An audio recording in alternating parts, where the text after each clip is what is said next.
April 1st came and went. So did the deadline for the New York State budget. The legislature reconvening today with major issues like bail reform to discuss. So where do things stand going into today? Assemblywoman Latrice Walker, she's the lead sponsor of bail reform. She joins me now live to discuss the latest. Assemblywoman, good to see you. Thanks for being here. Thank you again for having me, Dan. So, Assemblywoman, let's begin with where things stand now, right? If you do not pass a budget today by 4 p.m., will state employees be delayed in actually getting paid?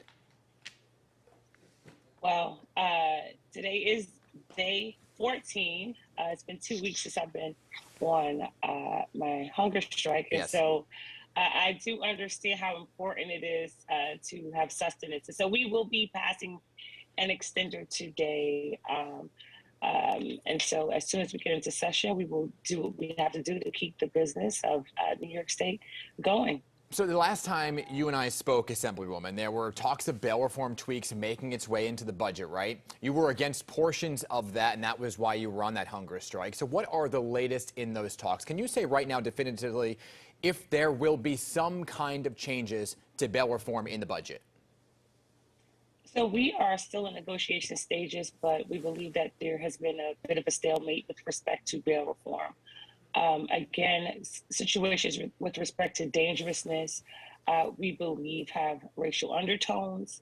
The algorithms which are usually used in making that determination are usually discriminatory in nature, which has been documented. Yeah. And then again, the Office of Court Administration has released a report that talks about the inherent biases within our judicial system in New York State. And so I am still adamantly opposed to any dangerousness, seriousness, conversations coming into bail. But Assemblywoman, there has been some improvements on discovery reform.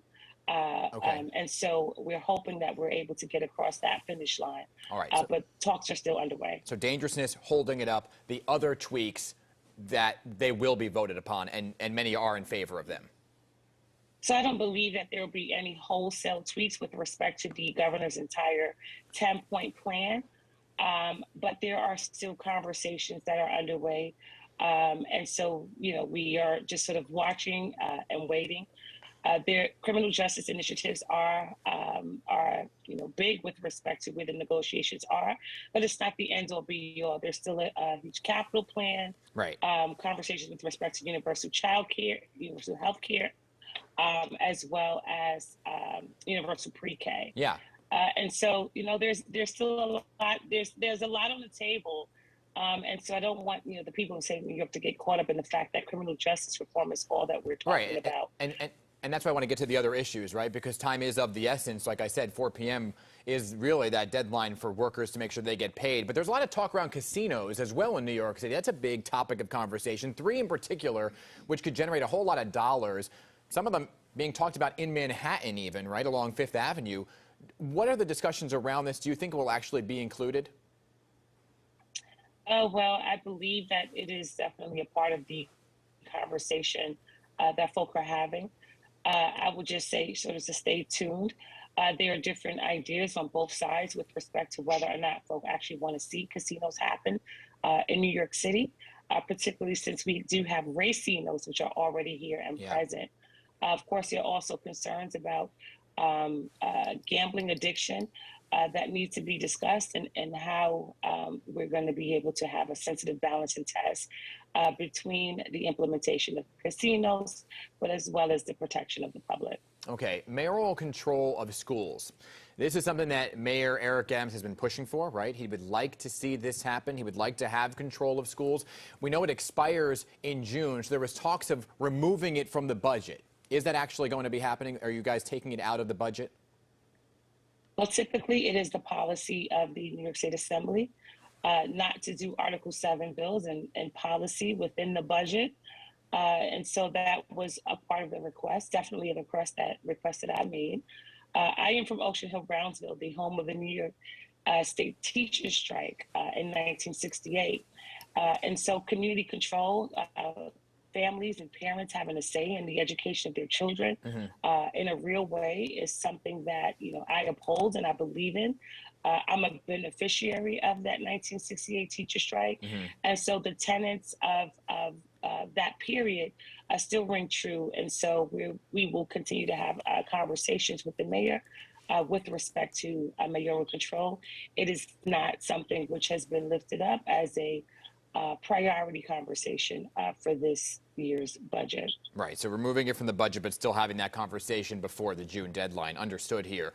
There's also, Assemblywoman, a lot of talk around this new stadium for the Buffalo Bills, right? It's going to cost taxpayers somewhere in the ballpark of $850 million. This is something the governor proposed and says that it'll really pay for itself. Do you and other Assembly members in the Democratic Assembly, do you support this? Will it be approved in the budget? I always believe in infrastructure. I know that whenever we have real capital projects, that it improves a lot of the communities around it, considering that we have something called Vital Brooklyn, particularly throughout Central Brooklyn, which helps our healthcare as well as the economy, the economics of our communities significantly. I don't know intimately the plan with respect to the Buffalo Bills Stadium.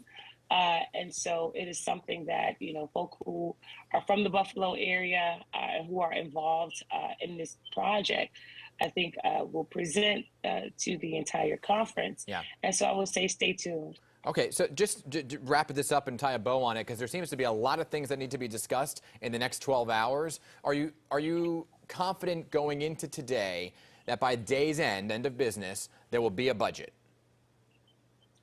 I am not confident that by day's end there will be a budget.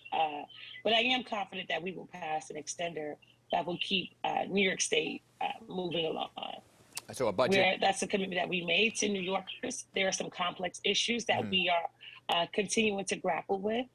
We are looking to make sure that we have the outcome that is amenable to everyone. And I guess once everyone walks up from the table upset, that's a successful budget, but we are still cranking away. All right, so an extender to keep the state at least moving. Assemblywoman, always appreciate you kind of being here and explaining everything, and thank you for your time. Thank you so much for having me, Dan. I'll be in touch. We got a few more days to go. All right, looking forward to hearing from you. All right, thank you.